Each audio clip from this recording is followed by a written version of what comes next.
Hello बच्चों, कैसे हैं आप सब लोग। आई होप आप लोग बिल्कुल ठीक होंगे और मैं भी बिल्कुल ठीक हूँ। मैं हूँ आपकी हिंदी व्याकरण की टीचर।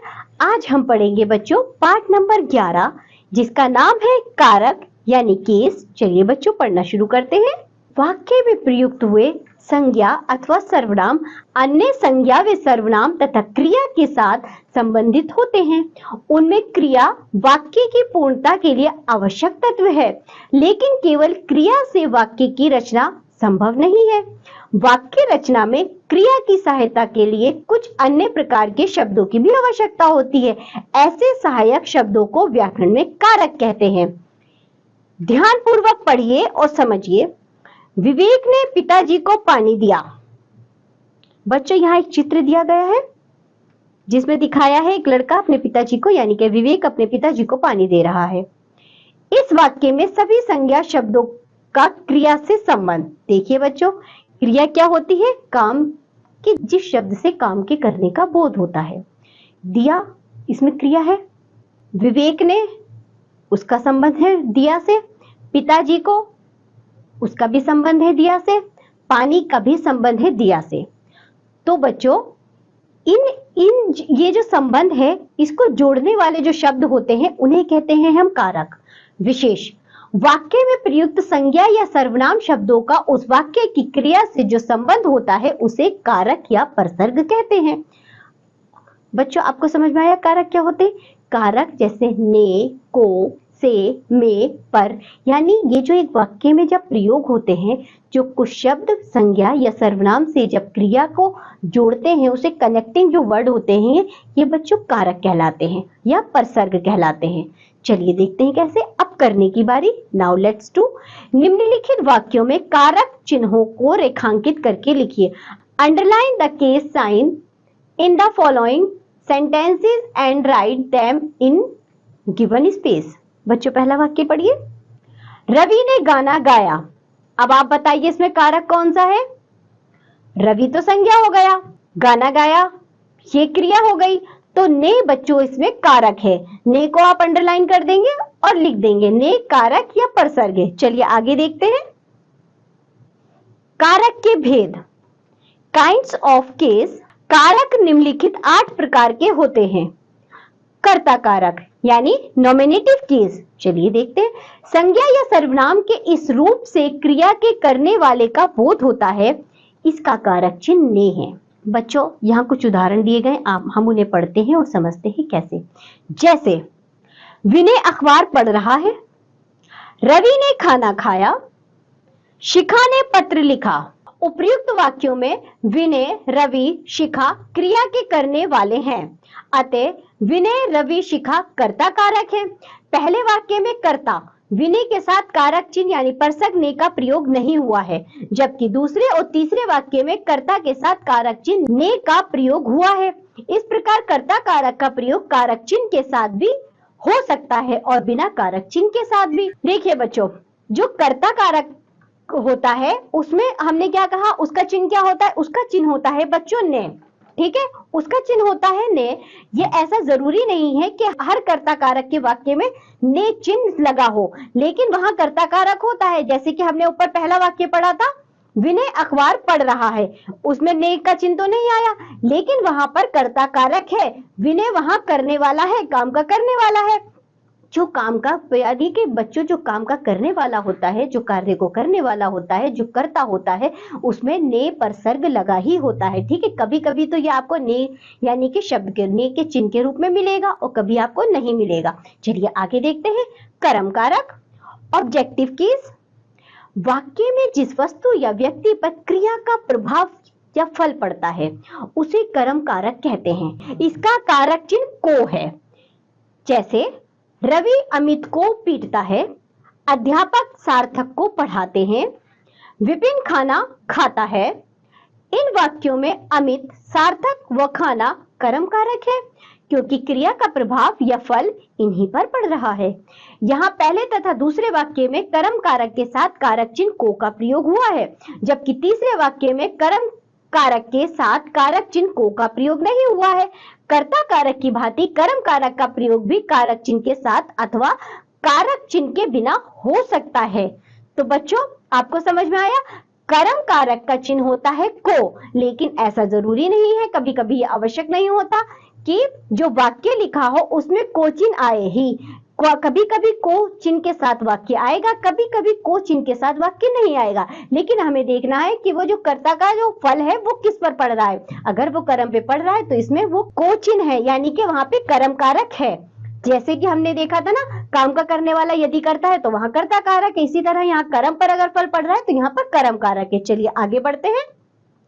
करण कारक, इंस्ट्रूमेंटल केस। चलिए देखते हैं। वाक्य में कर्ता जिस साधन से क्रिया करता है उसे करण कारक कहते हैं। इसका कारक चिन्ह से तथा के द्वारा है। जैसे नीरज कलम से लिखता है, अमन कार से दिल्ली गया है, बच्चे बस के द्वारा पिकनिक गए। बच्चों यहां पहले वाक्य में कलम, दूसरे वाक्य में कार तथा तीसरे वाक्य में बस क्रिया के साधन है। अतः इन वाक्यों में कलम, कार तथा बस करण कारक है। बच्चों क्यों है ये करण कारक? क्योंकि करण कारक का चिन्ह होता है से या के द्वारा, यानी कि जिससे आपका संबंध है बच्चों, वो अगर से का प्रयोग हो रहा है, जैसे नीरज कलम से, किससे लिख रहा है? नीरज कलम से लिख रहा है। बच्चे बस के द्वारा पिकनिक गए, किसके द्वारा गए? बस के द्वारा गए। तो बच्चों से और के द्वारा जहां आता है वहां करण कारक होता है। चलिए आगे देखते हैं। संप्रदान कारक यानी डेटिव केस। वाक्य में कर्ता जिसके लिए कोई क्रिया करता है या जिसको कुछ देता है उसे संप्रदान कारक कहते हैं। इसका कारक चिन्ह को तथा के लिए है। जैसे नेहा ने कविता को पुस्तक दी, नेहा ने भिखारी को खाना खिलाया, राजा अपने भाई के लिए मिठाई लाया। यहां पहले वाक्य में कर्ता नेहा कविता को पुस्तक दे रही है, दूसरे तथा तीसरे वाक्य में कर्ता द्वारा क्रमशः भिखारी व भाई के लिए क्रिया की जा रही है। अतः कविता, भिखारी तथा भाई संप्रदान कारक है। तो बच्चों संप्रदान कारक कौन से होते हैं? को या के लिए। जैसे नेहा ने कविता को जहां आया है ना बच्चों, तो यहाँ क्या है? संप्रदान कारक है। नेहा ने भिखारी को आया तो यहाँ पे संप्रदान कारक है। और दूसरा चिन्ह क्या होता है इसका? के लिए। जैसे राजा अपने भाई के लिए मिठाई लाया, के लिए या को जहां आता है वहां होता है संप्रदान कारक। चलिए आगे देखते हैं। आपादान कारक यानी कि एब्लेटिव केस।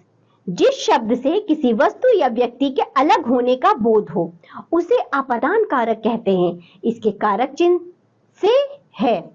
बच्चों जो ऊपर से आया था वो किस में आया था? करण कारक में, यानी कि वहां वो संबंध दिखा रहा था। जैसे अमन पेन से लिखता है, तो बच्चों वहां संबंध आया था। लेकिन यहां देखिए, पहले हम उदाहरण देखते हैं इसका, किसका? आपादान कारक का। जैसे राजा बस से कूद गया, पेड़ से फल गिरा। बच्चों यहाँ पहला वाक्य पे ध्यान दीजिए, राजा बस से कूद गया। बस से वो अलग हुआ है ना, बस से कूद गया, बस अलग रह गई और वो राजा था वो बस से कूद गया। तो यहाँ जो से का प्रयोग होगा वो होगा बच्चों आपादान कारक के लिए। पेड़ से फल गिरा, पेड़ से फल गिरकर अलग हुआ है, यानी कि अलग होने के सेंस में आ रहा है, तो यहाँ होगा बच्चों आपादान कारक। इन वाक्यों में छत तथा पेड़ से क्रमशः राजा व फल अलग हो रहे हैं, अतः छत तथा पेड़ आपादान कारक है। विशेष करण कारक के में कारक चिन्ह से का प्रयोग साधन के रूप में किया जाता है, जबकि आपादान कारक में कारक चिन्ह से का प्रयोग अलग होने के अर्थ में होता है। तो बच्चों आपको से के कारक चिन्ह को बहुत ध्यान से करना है। ये आपादान में अलग होने के अर्थ में आता है और करण कारक में ये कारक चिन्ह से का प्रयोग उस साधन के रूप में आता है। ठीक है, चलिए आगे बढ़ते हैं। संबंध कारक रिलेटिव केस। जिस शब्द से संज्ञा या सर्वनाम का संबंध वाक्य में आए हुए अन्य संज्ञा शब्द से प्रकट होता है उसे संबंध कारक कहते हैं। इसका कारक चिन्ह का, के, की, रा, री है। जैसे यह रमन की बहन है, यह मेरा घर है, ये नित्य के कपड़े हैं, वे हमारी अध्यापिका है, वह आयुष की कॉपी है, तुम्हारे विद्यालय का क्या नाम है। बच्चों यहाँ इन वाक्यों में रमन का संबंध बहन से, नित्यम का संबंध कपड़ों से तथा आयुष का संबंध कॉपी से प्रकट हो रहा है। अतः इन वाक्यों में रमन, नित्यम, आयुष संबंध कारक हैं। आगे बढ़ते हैं। अधिकरण कारक यानी लोकेटिव केस, संज्ञा या सर्वनाम के जिस रूप से क्रिया का आधार यानी काल या स्थान ज्ञात होता है उसे अधिकरण कारक कहते हैं। इसका कारक चिन्ह में, पर है। जैसे मैदान में जानवर चल रहे हैं, कार सड़क पर दौड़ रही है। इन वाक्यों में मैं तथा पर अधिकरण कारक हैं क्योंकि मैदान तथा सड़क क्रम से जानवरों के चरने और कार के दौड़ने की क्रियाओं के आधार हैं।